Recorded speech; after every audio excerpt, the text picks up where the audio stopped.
Алтыншы тарау. Көкжиектен көрінген кит. Дингоның адам таңғаларлық қылығы капитан Гульдің, миссис Уэлдонның және Диктің кеме гармосындағы әңгімелеріне әлденеше рет тақырып болғанын аңғару қиын емес. Кеме аспазының мінезі әзірге бұрынғысындай қалтқысыз бола тұра, жас матрос іште Негороға сенімсіз қарады. Бақтағы команда бөлмесінде болған әңгімеде оқи білетін иттердің арасында Динго білімдірек, тіпті кейбір жаман жәутік матростардан жақсырақ жаза алады деген сөздер айтылды.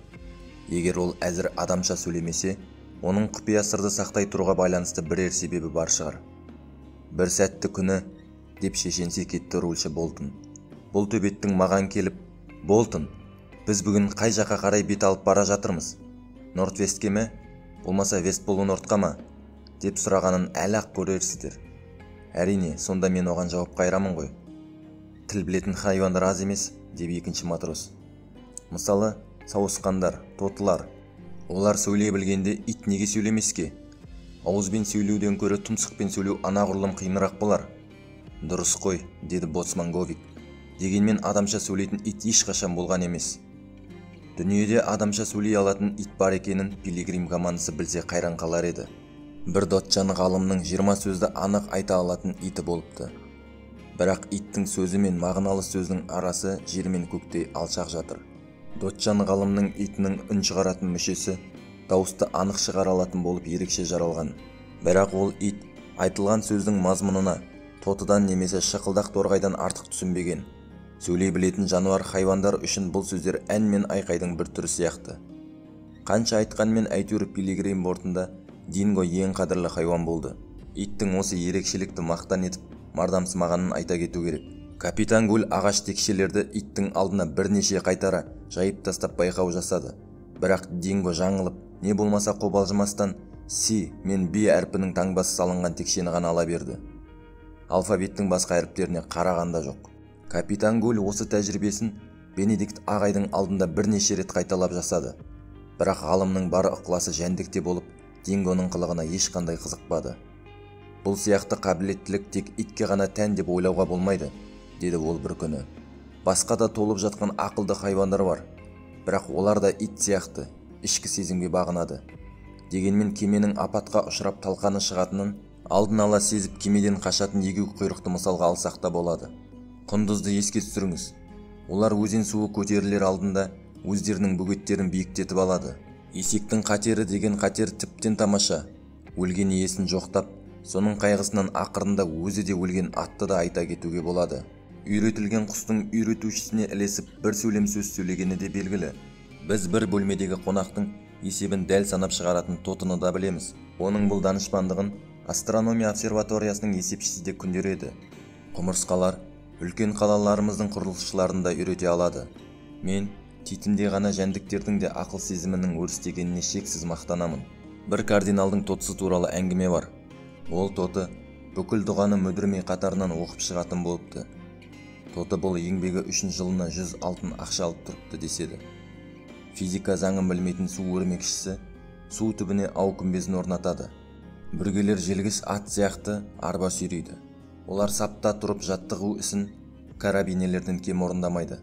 Олардың зеңбірек атуы Вестпойнтты бітіріп диплом алған зеңбірекшілерден ешбір кем емес. Жоқ, Динго сіздердің мақтауларыңызға лайық емес. Ал енді ол әліппеге жетік болса, онысы өз еңбегі болып табылмайды. Бұл әлі де біз білмеген сауатты иттер тұқымынан шыққан болуы ықтимал. Бірақ көпшілік пікірінше күншіл энтомологтың бұл сияқты сөздері Дингоның беделін ешбір кеміте алмады. Ол туралы және иттер дүниесіндегі адам таңғаларлық уақиғалар жайындағы әңгімелер бақта бұрынғысынша өтіп жатты. Итті мақтаған қызу әңгімеге жалғыз-ақ Негоро қатысқан жоқ. Әлде ол оны өте-мөте ақылды деп ойлайтын болар. Дингоның кеме аспазына деген өштігі өзгерместен бұрынғы күйінше қала берді. Егер Динго біріншіден өзін өзі қорғауға қабілетсіз ит болса, екіншіден оны бүкіл экипаж жақсы көріп қадірлемесе, Негоро Дингоның сыбағасын берер де еді. Негоро енді бұрынғыдай емес. Дингоның көзінен аулақ жүретін болды. Текше алфавитінен кейін адам мен иттің арасындағы өшпенділік өршіп бара жатқанын Диктің байқауына Негороның бұл қашқақтауы кедергі бола алмады. Ол екеуінің арасындағы бұл сияқты өшпенділік мүлдем түсініксіз мәселе еді. Адамдарды мезі қылып, пилигримді бір орнынан тапжылдырмай, ақпанның 10-ына дейін созылған тымырсық солтүстік шығыстан қарсы соққан желге ауысты. Бірақ сол күні Норд-Осттың желі бірсыпыра бәсеңдей түсті. Енді капитан Гуль тез арада жел ыңғайы ауысады деп үміттене бастағанды. Солтүстік батыстан жел соқса, кеме желкендерін түгел көтеруге мүмкіндік болады. Капитанның үміттенгені де осы еді. Пилигримнің Окленд портынан шыққанына небәрі 9 күн. Кідіріс көп емес. Жел ыңғай соқса, жақсы жабдықталған кеме бос өткен күндердің есесін оп-оңай толтырар еді. Бірақ жел әлі ауысқан жоқ. Мұны бірнеше күн күту керек болды. Мұхит беті бұрынғысындай құлазыған күйі. Оңтүстік полюс теңіздерінде кит аулап жүрген аушылар елдеріне қайтуды әлі ойлағанда жоқ. Сондықтан да ерекше жағдайдың қысымымен кит аулау кәсібін уақытынан бұрын тоқтатып, аушылық орнын тастап кеткен пилигрим тропикке қарай Козерогқа бара жатқан бірер кеме кездесер деп үміттенген. Жоғарыда айтылып өткен Америка мен Австралия арасында қатынап тұратын трансокеандық пакет боттар өте төмен ендікпен жүретінді. Алайда теңіз беті иесіз жатқан кездерде айнала төңіректі шолмай бейқам отыруға болмайды. Теңіз беті ілтипатсыз теңізшіге біркелкі өзгеріссіз көрінгенмен, нағыз теңізші оның құбылып, алуан түске еніп тұрғанын көре алады. Теңіздің көз тойғысыз көркем көрінісі теңіз сүйетін адамдарды рахатқа бөлейді. Міне, бір уыс теңіз шөбі қалқып келеді. Ұзын-ұзын теңіз өсімдігінің теңіз бетінде болмашығана ізі қалып барады. Ана бір жақта тақтай сынығы көрінеді. Ол сынықта не қызық, жұмбақты жағдайлар болуы мүмкін. Осынау шексіз көк айдын адам қиялына қаншама азық десеңізші. Бірде бу болып бұлтқа ұшып, бірде жаңбыр болып теңізге құйған осы бір су тамшыларының әр қайсысында әлдене бір апаттың құпия сыры жоқ деймісіз? Мұхиттың құпия сырын алдыңа жайып сала білетін адамдардың сол бір алғыр ақылы жан сүйсінерлік-ау. Судың бетінде де, түбінде де, қайда қарасаң да қайнаған өмір. Пилигрим жолаушылары қыс болып суық түсер қарсаңында поляр жақтан қайтып бара жатқан құстардың ұсақ балықтарды аулап жүргенін тамашалап келе жатты. Диксент аңшы мылтығына да, алтатарға да екеуіне бірдей мерген болатын. Жас жігіт ұшып бара жатқан құстардың бірнешеуін атып түсірді. Ақ дауылпаздар аспанда қалықтап айналып жүр. Сонау шырқау биікте, аспан айдынында шарықтай өрлеп алып шағалалар қалықтайды. Судан алатын азығын көргенде, біресе ол жағына, біресе бұл жағына төңкеріліп, төмен қарай құйылғаны ақ тамаша. Балықты іліп алған кейбір алып шағалалар толқын жалын жалай ұшып аспандайды. Теңіз бетінің осылай үздіксіз құбылуы кереметтей көркем көрініс. Тек табиғат құбылысына немқұрайлы, салқын қарайтын кейбір адамдарға ғана теңіздің бір қалыпты көрінуі ықтимал. Ақпанның 10 күні миссис Уэлдон пилигрим палубасында серуендеп жүріп, теңіз бетінің кенет қызғылт тартып бара жатқанын байқап қалады. Су қанмен боялған тәрізді боп көрінді. Осы жұмбақ қызыл алқап көз жетерлік жерге тегіс жайылған. Миссис Уэлдон палубада кішкентай Джекпен ойнап жүрген Дикке қарап, «Дик, ана қарашы, теңіз беті нендей ғажап. Мына қызыл бояу қайдан пайда бола қалды? Бұл әлде бір түрлі теңіз шөбі болар ма?» дейді. «Жоқ, миссис Уэлдон», деді бала жігіт. «Теңіз суын бояп тұрған миллиондаған құмдай ұсақ шаяндар. Бұл жәндіктер теңіздің сүт қоректі алып хайуандарының азығы. Балықшылар бұларды кит көжесі дейді». «Ұсақ шаяндар?» деді миссис Уэлдон таңданып. «Тіптен құртымдай екен. Өздерін теңіз жәндіктері десе де болады. Бенедикт ағай бұларды коллекциясына қуана-қуана қосатын болар». Сөйдеді де миссис Уэлдон айқайлап Бенедикт ағайды шақырды. «Бенедикт ағай, мұнда келсеңізші».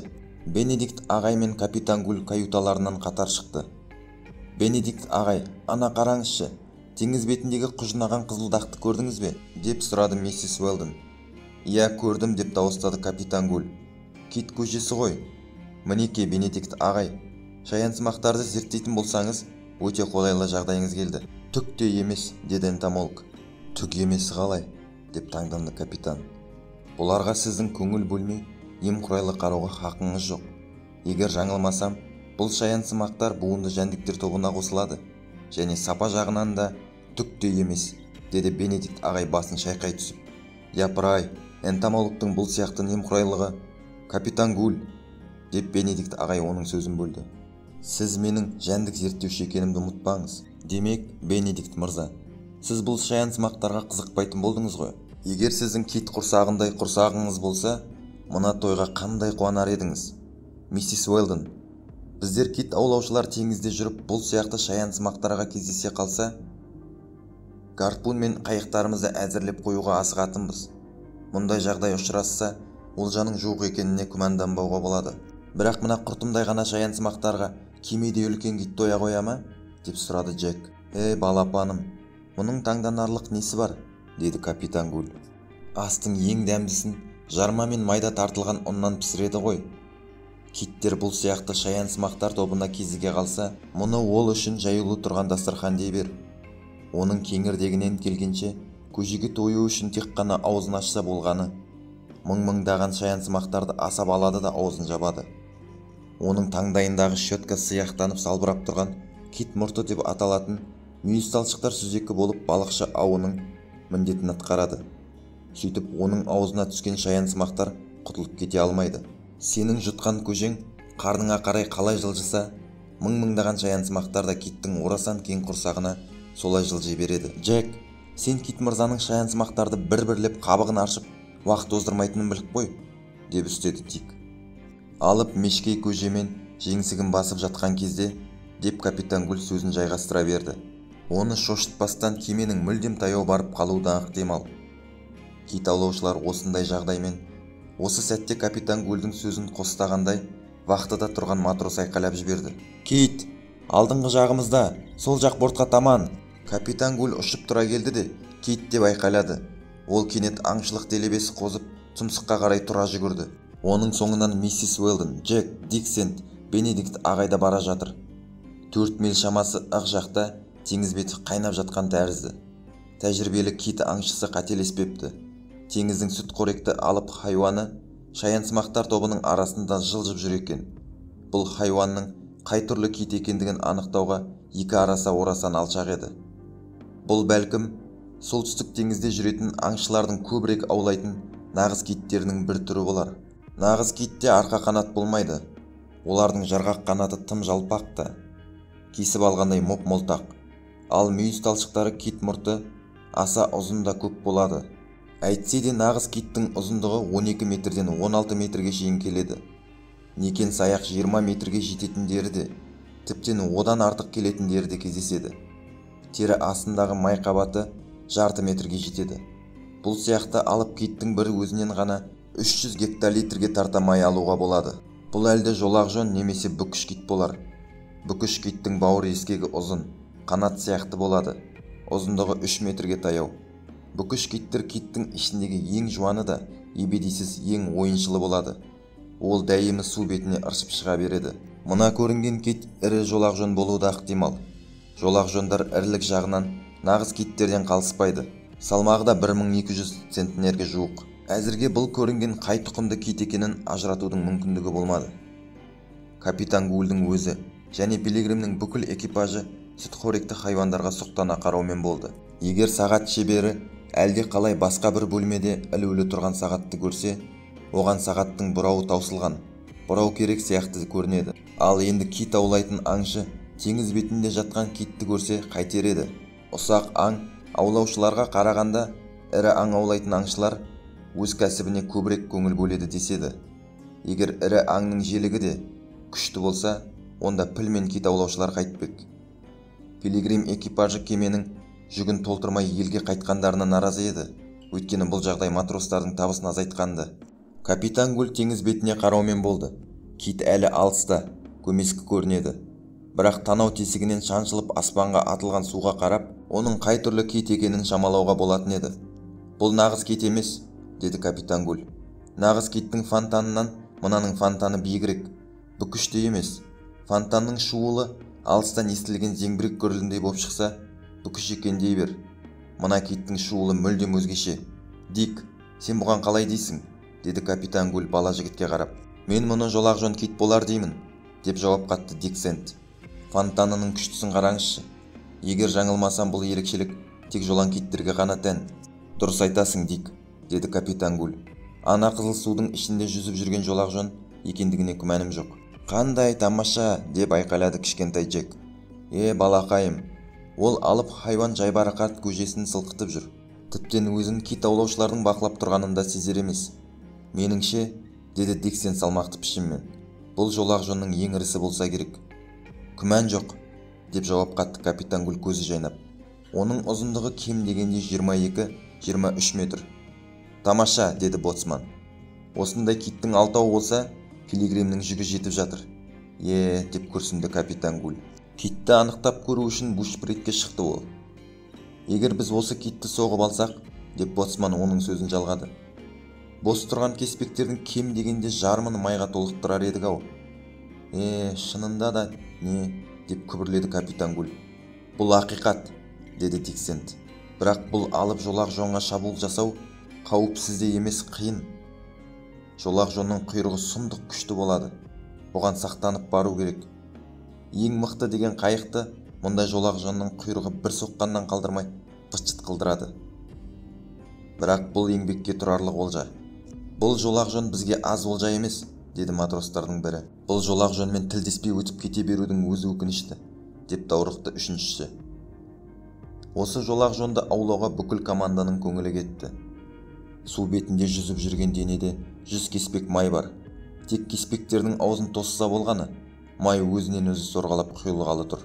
Матростар бизан мачтаның рейіне шығып, киттің әрбір қимылына сұқтана қарасып тұрды. Капитан Гуль үндеген жоқ. Ойланып тырнағын тістей берді. Мына жолақ жон аса қуатты магнит сияқты бүкіл экипаж мен пилигримді өзіне қарай тартты. Мама, деп кішкене Джек кенет айқайлап жіберді. Киттің түрін көргің келеді? Балақайым, китті жақыннан көргің келді ме? Несі бар? Сенің құмарыңды неге қандырмасқа? Рас емес пе, достарым? Деп капитан Гуль матростарға қарады. Ол аңшылық желігімен бұдан былай қарсы алмады. Біздерде адам кемістеу. Дегенмен қайтсек те амалдарымыз деймін. Амалдаймыз, деп матростар бір дауыспен айқайлап жіберді. Мен гарпуншылық міндетім бірінші рет атқарғалы тұрғаным жоқ. Ұмытып қалмадым ба екен, байқап көрейін. Ура! Деп экипаж бір ауыздан жауап қайырды.